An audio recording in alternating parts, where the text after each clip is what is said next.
بسم اللہ الرحمن الرحیم۔ عزیز طلبہ کرام، السلام علیکم ورحمۃ اللہ وبرکاتہ۔ اقرا حفاظ بوائز سیکنڈری اسکول کی جانب سے آپ تمام طلبہ کو ایک بار پھر عربی آن لائن کلاس میں خوش آمدید۔ گزشتہ سبق میں آپ نے الدرس الثانی المفرد والمرکب پڑھا تھا۔ امید کرتا ہوں کہ آپ نے سبق اچھی طرح یاد کیا ہوگا۔ آج انشاءاللہ تعالی علم النحو کا آپ تیسرا سبق پڑھیں گے، الدرس الثالث، اور سبق کا موضوع ہے کلمہ کی اقسام۔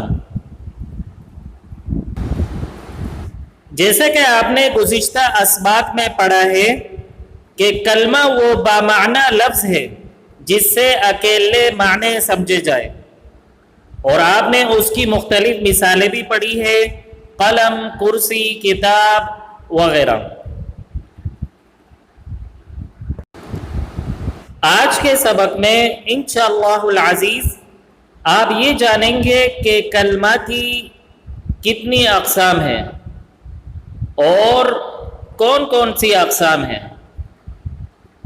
تو عزیز طلبہ، انتہائی توجہ کے ساتھ آپ یہ سبق ملاحظہ فرمائیں۔ کلمہ کو عربی میں کلمہ جبکہ انگریزی میں ورڈ کہتے ہیں۔ بنیادی اقسام تین ہے کلمہ کی: اسم، فعل اور حرف۔ تو آئیے عزیز طلبہ ان اقسام کو تفصیل کے ساتھ پڑھتے ہیں۔ سب سے پہلے اسم کی تعریف۔ اسم وہ کلمہ ہے جو اکیلا اپنا معنی دیتا ہے مگر اس میں کوئی زمانہ یعنی ماضی، حال یا مستقبل، ان تینوں میں سے کوئی زمانہ نہ پایا جائے۔ مثال: حامد، خالد، اونٹ، بکرا، ہاتھی، دن، رات، آسمان، سورج، چاند وغیرہ۔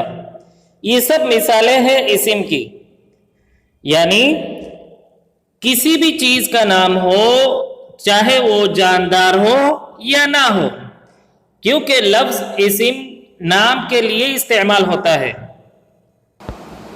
اور انگریزی میں اسم کے لیے ناؤن کا ورڈ استعمال ہوتا ہے۔ اسی طرح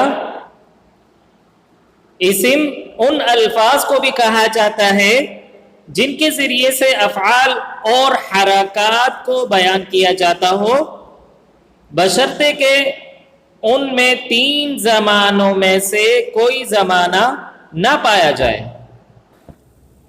مثال کے طور پر اٹھنا، بیٹھنا، چلنا پھرنا، سونا جاگنا، ان تمام الفاظ سے ہمیں کام تو معلوم ہو رہا ہے کہ کام کیا ہوا ہے، لیکن ہمیں یہ نہیں معلوم ہو رہا کہ یہ تمام کام، یہ سارے کام کون سے زمانے میں ہوئے ہیں۔ اب آتے ہیں کلمہ کی دوسری قسم کی جانب۔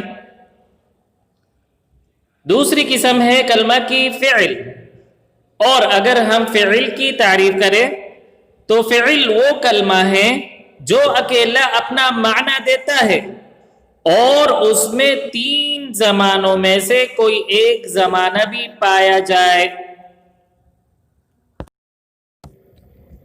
مثال: اس نے کھایا، وہ لکھتا ہے، وہ جائے گا۔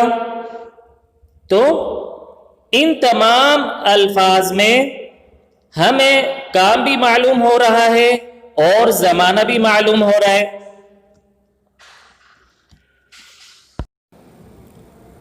اور اگر ہم زمانے کی اقسام کی بات کریں تو زمانے کی اقسام یا وقت کی بنیادی اقسام تین ہیں: ماضی، حال اور مستقبل۔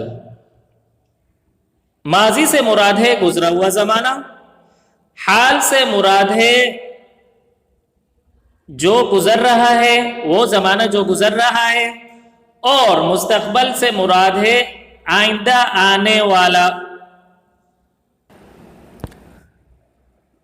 اس مصرعے میں آپ تینوں زمانے ملاحظہ فرمائیں۔ وہ کرتے ہیں اب جو نہ کیا تھا نہ کریں گے۔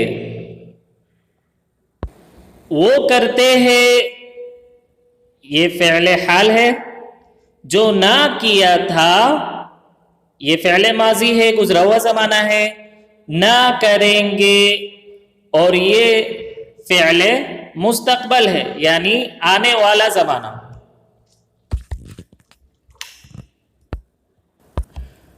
تو عزیز طلبہ، اسم اور فعل میں جو بنیادی فرق ہے، یعنی ان میں سے ہر ایک تو اپنا معنی دیتا ہے، اسم کا بھی معنی ہے اور فعل کا بھی اپنا الگ معنی ہے، لیکن ان دونوں میں جو بنیادی فرق ہے وہ ہے زمانے کا۔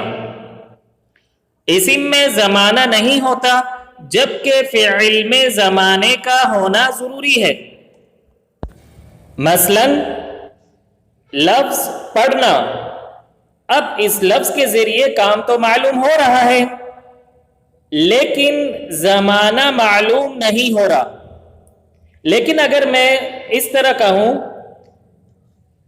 پڑھتا ہے یا اس نے پڑھا یا وہ پڑھے گا، اس صورت میں ہمیں کام بھی معلوم ہو رہا ہے اور زمانہ بھی معلوم ہو رہا ہے، تو یہ فعل کہلائے گا، اور فعل کو عربی میں فعلی کہتے ہیں جبکہ انگریزی میں ورب کہتے ہیں۔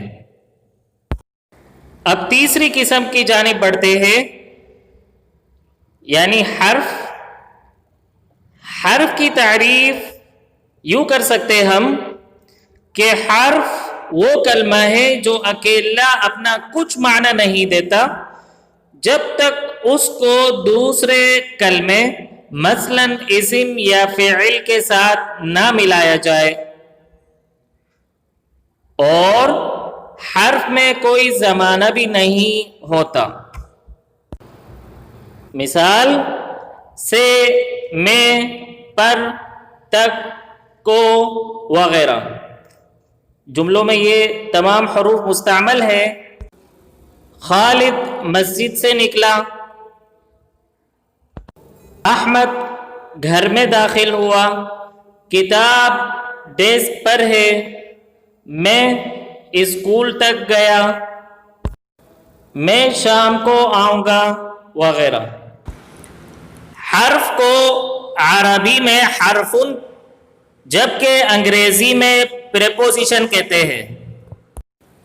تو عزیز طلبہ کرام، یہ تھا آج کا ہمارا سبق کلمہ کی اقسام۔ امید کرتا ہوں کہ آپ کو یہ سبق سمجھ میں آ گیا ہوگا۔ آپ سے گزارش ہے کہ سبق میں موجود تمام چیزوں کو اچھی طرح یاد کریں، چاہے وہ تعریفات ہو، اقسام ہو یا مثالیں، اور جو جو چیزیں میں نے پڑھائی ہے آپ نے اپنی کتاب میں اس کو انڈر لائن کرنا ہے اور یاد بھی کرنا ہے۔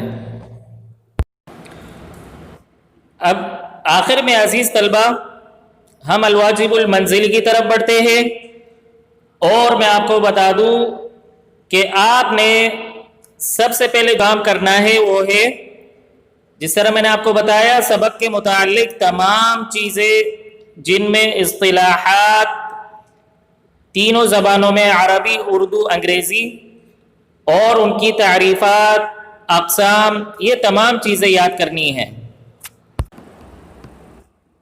اس کے بعد آپ لوگوں نے السؤال الثانی حل کرنا ہے، اور اس میں کرنا یہ ہے کہ آیات کریمہ میں موجود اسم، فعل اور حرف کو الگ الگ کرنا ہے. ترجمہ ہر لفظ کے سامنے لکھا ہے، جن کے سامنے ترجمہ لکھا ہے وہی الفاظ آپ نے لکھنے ہیں. مثال ختم اللہ علی قلوبہم، تو یہ مثال حل شدہ ہے. آپ دیکھ سکتے ہیں کہ اس آیت میں لفظ اللہ اور قلوب اسم ہے، ختم مہر لگائی کیونکہ کام معلوم ہو رہا ہے، زمانہ بھی معلوم ہو رہا ہے تو یہ فعل ہے. اور علی جس کا مطلب ہے پر، یہ حرف ہے. تو آپ لوگوں نے باقی تمام آیات میں یہی کرنا ہے، عربی الفاظ لکھنے ہیں اور اسم فعل حرف کو الگ کرنا ہے. اس کے بعد السؤال الثالث میں آپ نے ان اصطلاحات کا ترجمہ عربی میں لکھنا ہے، یعنی اسم فعل اور حرف جر کو عربی میں کیا کہتے ہیں. تو آپ لوگوں نے ان کی عربی لکھنی ہے اور لفظ پر یا الفاظ پر اعراب بھی لگانے ہیں. تو یہ تھا آج کا ہمارا سبق. اگلی کلاس میں انشاءاللہ پھر ملاقات ہوگی آپ سے. اپنا بہت خیال رکھیے گا. اللہ حافظ.